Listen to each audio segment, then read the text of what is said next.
Hello, my name is Galia, and this is my evidence 3 for the contemporary world class. And today we're going to talk about the globalization, the trade, the digital revolution, and the terrorism. For starters, globalization is the process of increasing interaction and integration between people, companies, and governments around the world. It's a complex and controversial process that involves the exchange of ideas, goods, services, technologies, and investments across the borders. In other words, it's the process of increasing interconnectedness between countries driven by trade, communication, and technology. And of course, it has the positivity and negative impacts. On the positives, it promotes global economic growth, worldwide market making companies more competitive, lower prices for consumers, innovation on technologies, cultural exchange. And on the negative aspects, it could lead to labor exploitation, contamination, loss of culture, higher tariff, job losses, and sadly rich people becoming even richer. Now a small video explaining the globalization. What is globalization? Toyota cars are made by a Japanese corporation, but the chassis of the car are made in England, the engines in Wales, the tires in Japan, the wiring in China, the seatbelts in the Czech Republic, and the headlights in France. Like many goods that we're familiar with, these cars are manufactured in a number of different places in the world. This is an expression of globalization. In 1986, global trade reached a scope of approximately 2,000 billion US dollars, and 10 years later, it reached 5,200 billion US dollars. As a result of this 260% increase, foreign-made products that were rarely seen in countries around the world prior to globalization became a common sight. Globalization is much more than international trade, global chains, and cheap goods.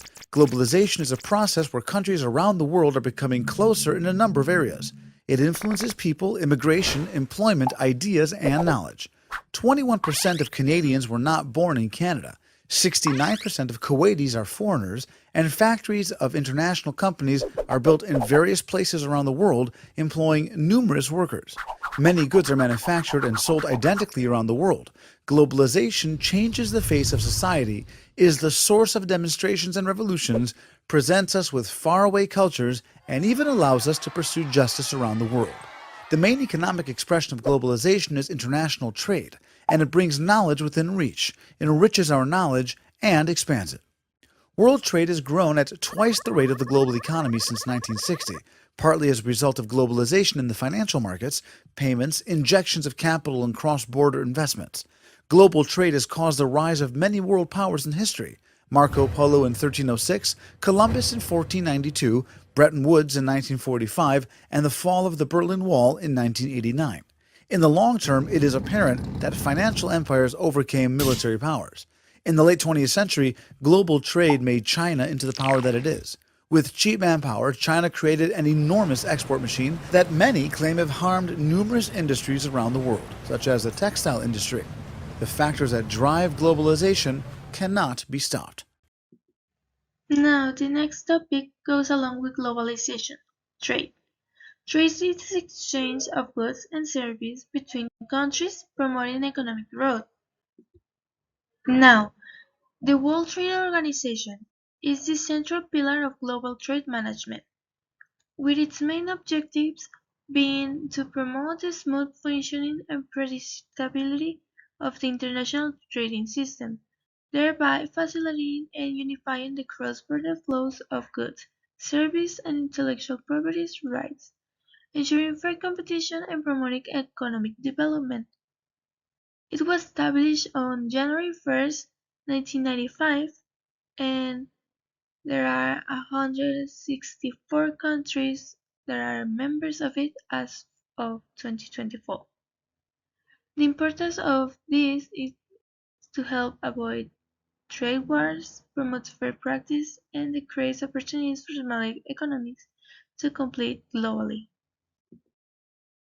Now, a small video explaining the World Trade Organization. The World Trade Organization is the entity which regulates international trade since January 1, 1995. The main goal of the WTO is creating a level playing field by setting and enforcing rules so that the 164 countries which are currently members can trade with one another smoothly. Here's how things work. 1. In theory, rules can be created or altered through a majority vote, but in most cases, such decisions are reached unanimously. 2. Whenever disputes arise, the WTO tries to resolve them through negotiations. 3. If necessary, the organization can even impose sanctions on countries which break the rules. All of this might sound great, but like any other organization out there, the WTO also received criticism because 1. Some citizens believe letting the WTO create rules that their country has to follow is undemocratic. 2. In certain cases, the WTO risks hurting people to protect business interests. For example, poor countries that can't afford expensive patented medicine, such as HIV drugs, had to wait until patents expired before producing or buying cheaper generic versions. Eventually, the WTO enabled them to bypass patent regulations during national emergency situations. 3. In other cases, the WTO ends up being accused by businesses. For example, by pharmaceutical companies which complain that if countries declare a national emergency to bypass patent regulations for more and more drugs, they cannot recover the money they invested to innovate and create these drugs, and as such, research and innovation are discouraged. As can be seen, the job of the WTO is anything but easy, and therefore, controversy will always surround this organization. Now, there's a phenomenon that has a game changer in our lives, changing almost every aspect of modern society. We are talking about the digital revolution. It refers to the shift from traditional technology to digital technology, like the internet, smartphones, and AI. But like everything, there's positive and negative aspects that have affected the global order.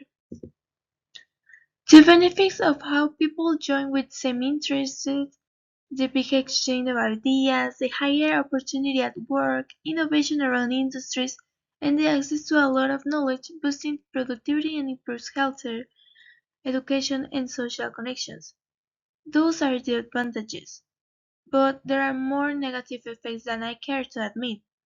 One of the most obvious negative effects is the dependency and addiction that comes with the constant connectivity and the instant gratification that comes with it, especially among younger generations. With the overwhelming access to information comes the downside, which is information overload and misinformation. The sheer volume of information we can find online leads to the spread of misinformation that debunks credible sources. One of the most common negative effects is a job loss and economic change, as automation and digitalization led to job losses in certain industries. Traditional jobs once held by humans have been replaced by technology, leading to job losses in certain industries. Now I present to you a small video about the past and present technologies.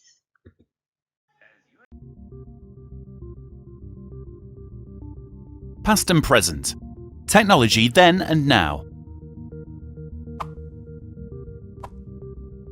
Devices and gadgets that we use today were radically different back when they were first invented, introduced or popularized years or decades ago. In this look at technological transformations, we see what old school designs have become.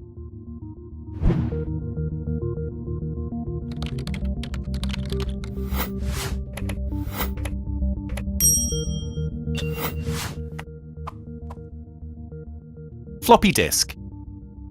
You'd need 213,000 individual 5¼ inch floppy disks, each with a capacity of 1.2 megabytes to hold 256 gigabytes of data. Thumb drive. Now all you need is this 2-inch long thumb drive that easily stores the same amount of data.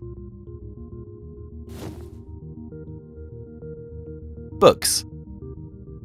1,400 physical books would weigh about £1 each. That's about as much as half of a car. Kindle. The cheapest version of this electronic reader can hold that many books in digital form. Ford Model T. The first consumer automobile, introduced in 1908, produced 20 horsepower and had a top speed of 45 miles per hour.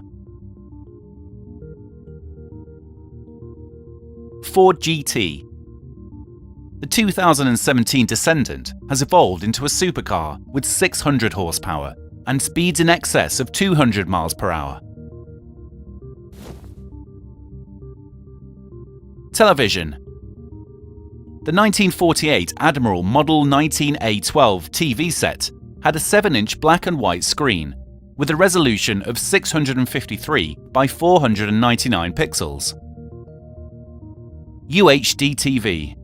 Today's 4K ultra-high-def TVs have minimum resolutions of 3840 by 2160 pixels.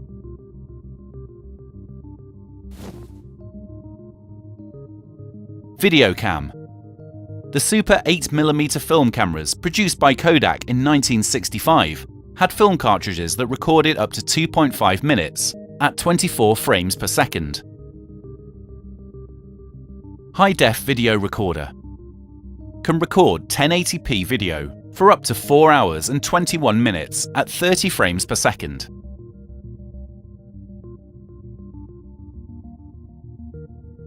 Laptop. The first true portable computer was called Osborne 1, built by Adam Osborne in 1981. It weighed 24 pounds, had a 5-inch screen, and cost $1,795. Compact ultra-portables. Laptops circa 2016 are sleek, lightweight, have 13 to 15-inch touchscreens, blazingly fast processors, and cost $1,000 or less.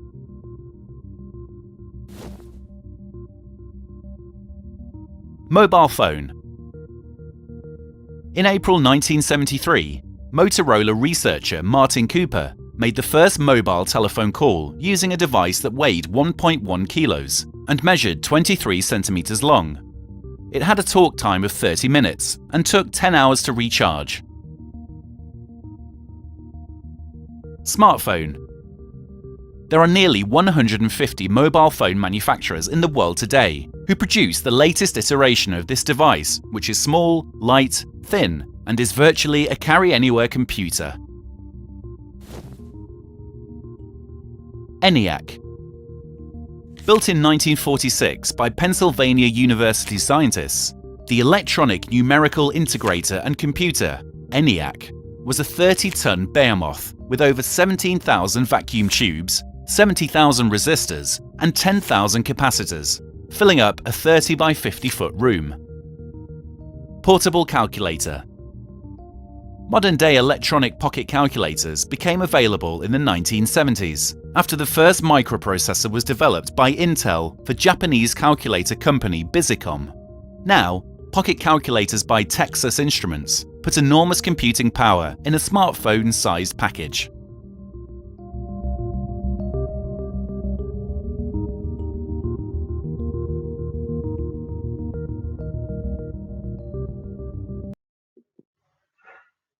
Now the final subtopic I'll talk about is terrorism, which involves acts of violence to instill fear, often for political or ideological reasons.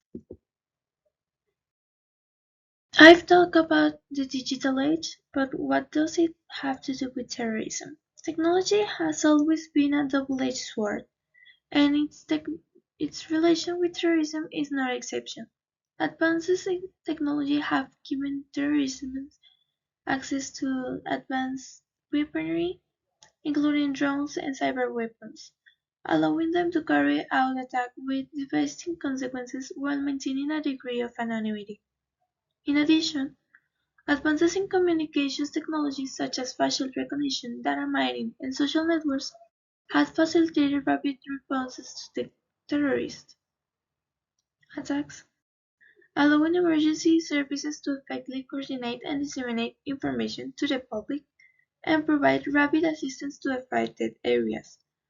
Overall, we can agree that technology has undoubtedly provided terrorists with means to spread the ideology and carry out attacks, but it also provides law enforcement and security agencies with the tool to combat and contain these threats.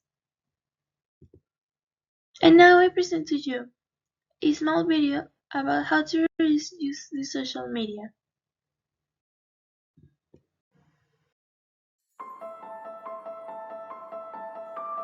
The media, the religion, and the governance all intersect. For example, media messages invoke religious concepts. Governance is amplified by the way the terrorist semi-states send instructions via media, really control their own message and how their message looks, how it gets out, and who receives it. The title of the book is As Terrorism Evolves, Media, Religion, and Governance.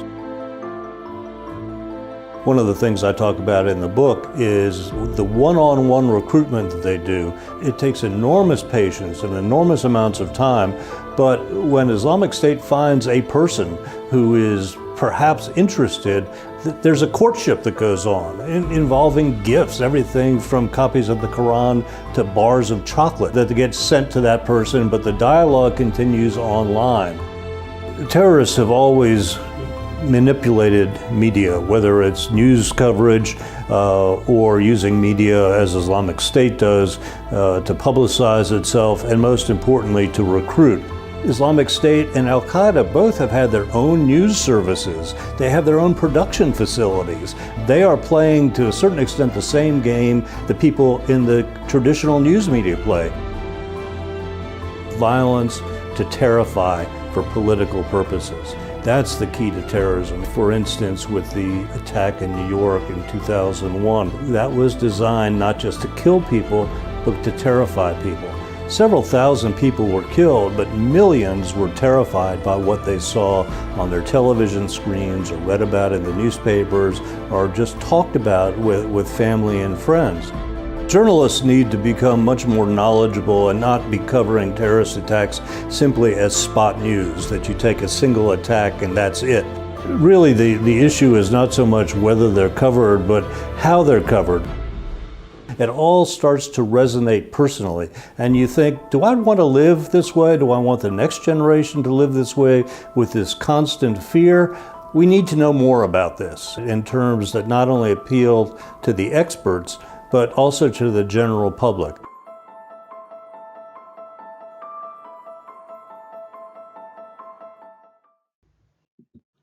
Well, that will be all on my part. Thank you so much for hearing, and thank you.